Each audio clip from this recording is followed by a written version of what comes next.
और आप अगर किसी डायलिसिस पेशेंट को जानते हैं तो ये वीडियो ज़रूर दिखाइएगा, वो एक ही दिन में डायलिसिस फ्री हो सकते हैं। ये कोई डॉक्टर आपको नहीं बताएगा क्योंकि उनका दाना पानी उसी वक्त ख़त्म हो जाएगा। तो मैं आपको चैलेंज करता हूँ, जो भी लोग सुन रहे हैं, अगर कोई डॉक्टर सुन रहा है, कोई हॉस्पिटल सुन, कि आप हमें पेशेंट दीजिए या हमारे पेशेंट को देखिए, they can be dialysis free, right. वो ये जो वीडियो आप देख रहे हैं, इस वीडियो से this is one of the most revolutionary video आपने देखी होगी एटलीस्ट डायलिसिस पेशेंट्स के लिए, कि आप किसी भी डायलिसिस पेशेंट को जानते हैं या आप खुद हैं, एक दिन के अंदर आपका डायलिसिस की ज़रूरत ख़त्म हो सकती है और ज़िंदगी भर दोबारा डायलिसिस के लिए जाने की ज़रूरत नहीं पड़ेगी अगर आप जो अब मैं बता रहा हूँ अगले 1 मिनट में वो करेंगे तो। फेलियर देखिए, जिस तरह से आपका हार्ट होता है वो ठीक से काम ना करे तो उसे बोलते हैं हार्ट फेलियर। आपकी किडनी है जो ठीक से नहीं काम करे तो उसे बोलेंगे किडनी फेलियर। किडनी का काम क्या है पहले ये समझ लेते हैं। जो भी कुछ आप खाते हैं, जो भी कुछ आपके बॉडी में जाता है, उनमें या तो बॉडी उसको यूटिलाइज कर लेता है या फिर बॉडी उसको स्टोर करता है, या जो टॉक्सिन है राइट उसको बॉडी रिलीज करता है जो बॉडी को चाहिए नहीं, एक्सेस सोडियम, एक्सेस पोटेशियम, या क्रेटिनाइन या यूरिया। तो बहुत सारे ऐसी चीज़ें जो वेस्ट की तरह बॉडी में बन जाती है।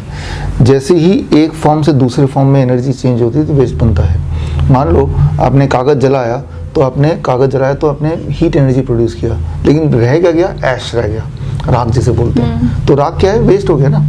ठीक उस तरह से बॉडी राख प्रोड्यूस करती है, एनर्जी प्रोड्यूस करने के लिए राख प्रोड्यूस करती है। वो जो वेस्ट मटेरियल है, उस वेस्ट मटेरियल को बॉडी से बाहर यूरिन के रास्ते, पेशाब के रास्ते निकालना, ये किडनी का काम है।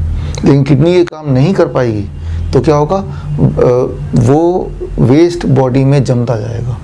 वो इंसान बॉडी में अगर यूरिन जमता जाए, वो वेस्ट जमता जाए तो बॉडी फूलता जाएगा, और फूलेगा तो गुब्बारा को फुलाते जाएंगे, एक टाइम आएगा गुब्बारा जब बस्ट कर जाएगा।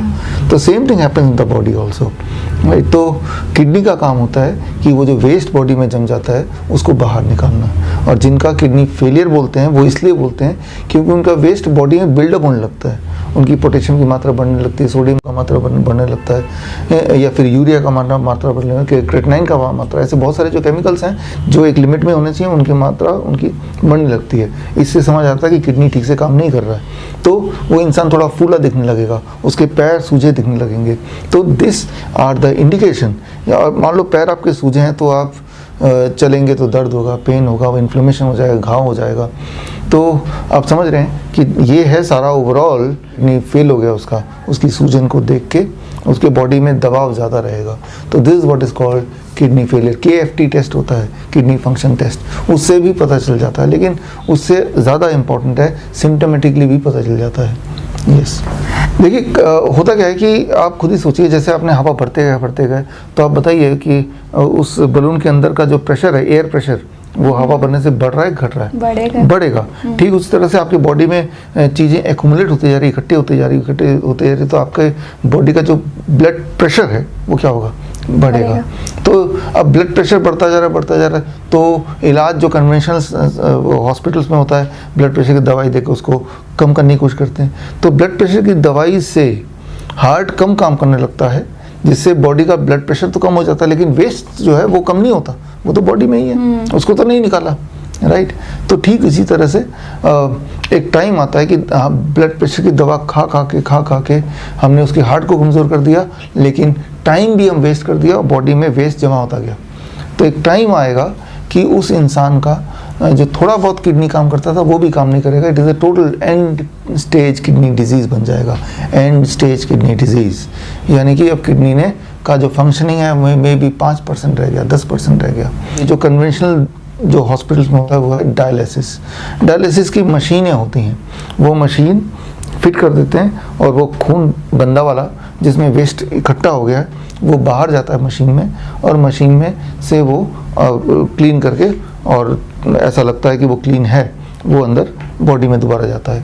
तो कोशिश ये होती है कि जो काम किडनी को करना चाहिए वो किडनी नहीं काम कर रही है, वो काम मशीन कर रही है। तो किडनी फेल हुआ ही क्यों? क्योंकि जब आप ब्लड प्रेशर की दवाइयाँ ज़्यादा खाते रहेंगे तो वो एक और कारण बन जाएगा किडनी के और ज़्यादा वर्स होने में। सो यानी कि ऐसे लोगों को हफ्ते में 1 बार 2 बार 3 बार डायलिसिस कराना पड़ता है। एक बार डायलिसिस में कराएंगे तो करीब 4-5 घंटे आपको मशीन के साथ बैठे रहना पड़ता है कि मशीन सारे ब्लड को धीरे धीरे ले रहा है और वापस भेज रहा है, और वो सारी चीज़ें जो वो सारा वेस्ट मटेरियल वो अलग करता जा रहा है। That is what is called dialysis. तो किसी एक किडनी पेशेंट का महीने में खर्चा हो जाएगा 50,000 रुपये, 60,000 रुपये, 70,000 रुपये, क्योंकि डायलिसिस तो हॉस्पिटल जाके होगा, वो फ्री में तो होगा नहीं। तो यानी कि वो जब तक ज़िंदा रहेगा या रहना चाहता है तब तक वो डायलिसिस की मशीन पे रोज़ जाना पड़ेगा, एक दिन छोड़ के जाना पड़ेगा। किसी ऐसे पेशेंट को जानते हैं जिनको हफ्ते में 2 बार 3 बार 4 बार 5 बार डायलिसिस के लिए जाना पड़ता है, यानी कि एंड स्टेज किडनी फेलियर है, जो किडनी बिल्कुल ऑलमोस्ट ज़ीरो हो गई है। अगर ऐसे पेशेंट्स आपके आसपास हैं या आप ही उस तरह के पेशेंट हैं तो आपको पता है कि डायलिसिस पेशेंट का दर्द क्या होता है। ये जितनी सारी बीमारियों के नाम हमने सुने हैं, मेरे हिसाब से सबसे ज़्यादा पेन की ज़िंदगी होती है ऐसे पेशेंट की। कारण ये, एक तो उनको हर दिन डायलिसिस के लिए जाना पड़ता है एक दिन छोड़ के, और अकेले नहीं जा सकते, साथ में एक केयर टेकर भी होता है, वो इतने कमज़ोर होते हैं। तो 2 लोगों की काम करने की क्षमता चली गई जॉब की, कि वो खुद भी उसका काम छूट गया, क्योंकि हफ्ते में 2-3 बार अगर डायलिसिस करने जाएंगे तो जॉब में कब जाएंगे, नौकरी पे कब जाएंगे, या बिजनेस में कब जाएंगे, और जो आपको केयर करने के लिए लेके आ रहा है उसका भी काम छूट गया।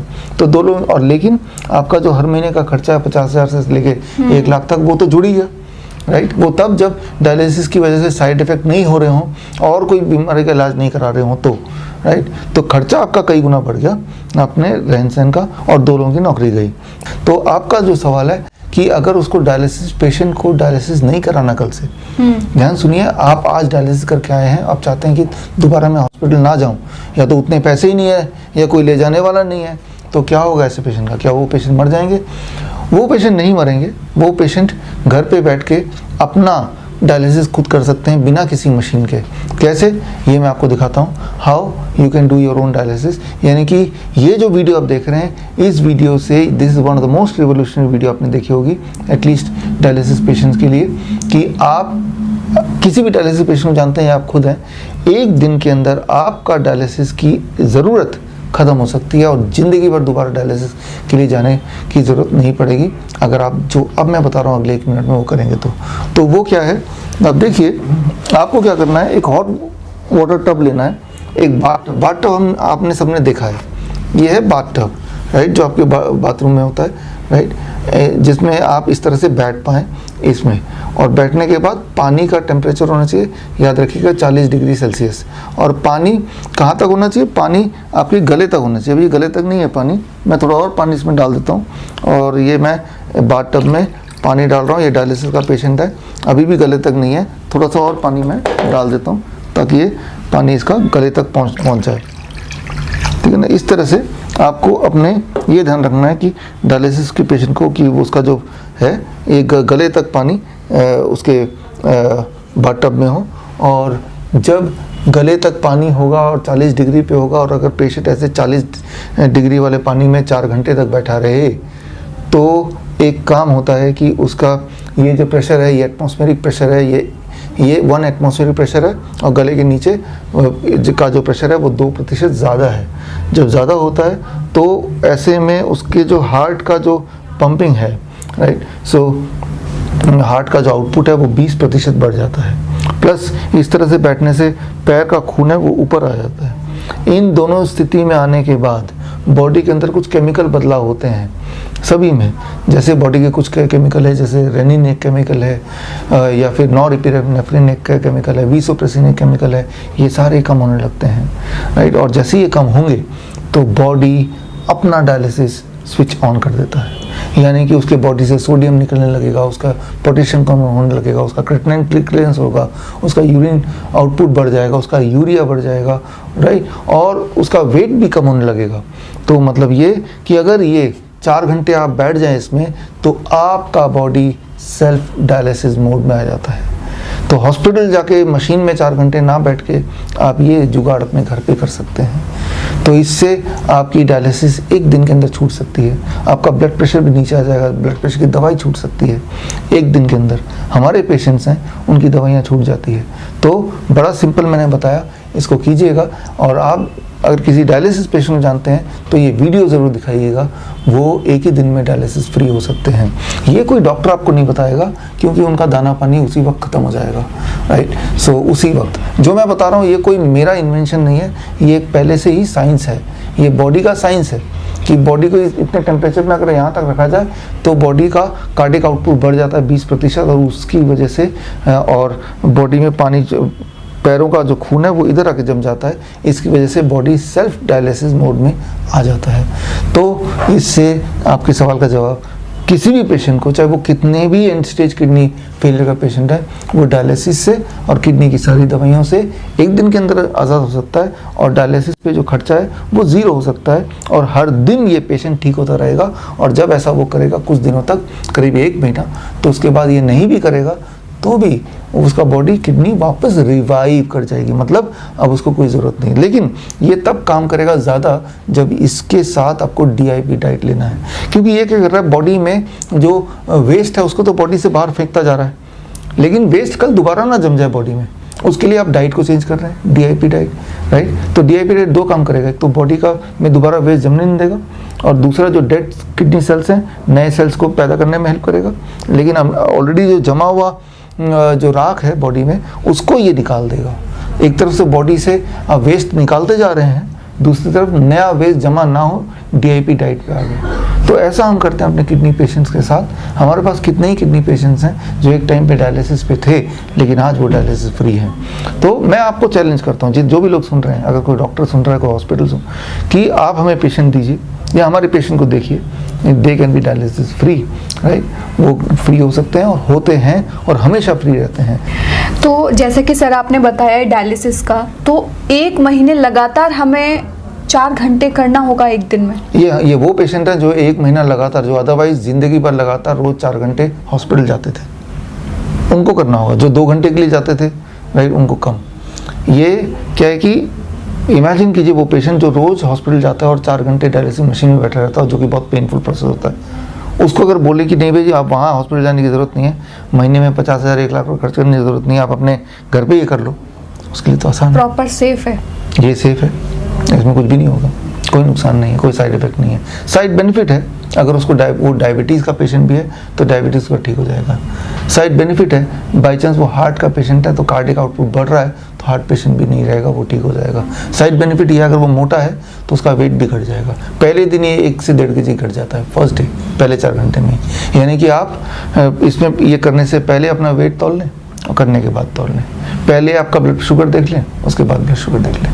ऐसे लोग हैं जो घर पे नहीं कर पाए तो वो हमारे हॉस्पिटल आ सकते हैं। Hospital and institute of integral medical sciences हमारा हॉस्पिटल है, ये चंडीगढ़ डेराबस्सी में है। तो वहाँ पे आएंगे तो वहाँ पे मैं मिलूँगा, हमारे स्टाफ मिलेंगे, हमारे और फेलो डॉक्टर्स मिलेंगे। तो वहाँ पे ये इंतज़ाम है कि 40 डिग्री पे टेम्परेचर कैसे मेंटेन हो। कई बार जैसे बैठेंगे थोड़ी देर पर टेम्परेचर कम होने लगेगा, मेंटेन करने के लिए भी हमारे टूल्स हैं, इक्विपमेंट्स हैं। तो वो आप आएँ, वहाँ पे एडमिट करें अपने आप को, आप देखें चमत्कार कि कैसे ना केवल डायलिसिस से मुक्ति पाएँ बल्कि आप किडनी को भी वापस रिन्यू कर पाएँ। निगरानी में करना शुरू में ज़रूरी है, क्योंकि जिस तरह से आपका BP कम होगा, ब्लड प्रेशर कम होगा, क्रिएटिनिन की वैल्यू कम होगी, राइट, eGFR बढ़ेगा, उस रफ्तार से आपके ड्रग्स को भी टेपर डाउन करने होंगे जिन दवाइयों पे ऑलरेडी आप थे, राइट। तो वो सारा चीज़ मैनेज करना और डाइट को भी अकॉर्डिंगली मॉडिफाई करना, ये इसके लिए थोड़ी ट्रेनिंग की ज़रूरत है। या तो आप ट्रेनिंग लीजिए, आप bishrup.com में जाइए, bishrup.com/EPM, तो ऐसी ट्रेनिंग वहाँ पे हम दे रहे हैं, राइट। तो वो 2 महीने की ट्रेनिंग है फ्रॉम श्रीधर यूनिवर्सिटी, उसमें सर्टिफिकेट मिलता है। ये ट्रेनिंग कोई भी कर सकता है, ये emergency and pain management training है, सर्टिफिकेशन कोर्स है, राइट। पैरामेडिक बन सकते हैं इसको करके। तो ये ट्रेनिंग लेके आप अपनी मदद कर सकते हैं। अगर आपके घर में कोई डायलिसिस पेशेंट है, उनकी मदद कर सकते हैं। या तो आप ट्रेनिंग ले लो, या हॉस्पिटल में आ जाओ, तो इसको सीख सकते हैं आप। ये it can be life saving. मैं ये बोलना चाहूँगा कि देखिए, इस समय आ गया है, आपको अपना हॉस्पिटल, अपना डॉक्टर बनना है, और आपका घर ही let it be your own hospital. जब तक हम जिंदा हैं, कुछ ना कुछ तो चलता ही रहेगा हेल्थ वाइज। लेकिन अभी अगर आप सोचते हैं कि अब मैं बीमार पड़ूँ, वो हॉस्पिटल मेरा ध्यान रखेगा, नहीं, वो लूटने के लिए बैठे हुए हैं, इसमें कोई कन्फ्यूजन नहीं है। तो अगर आपको जान बचानी है, बी योर ओन डॉक्टर,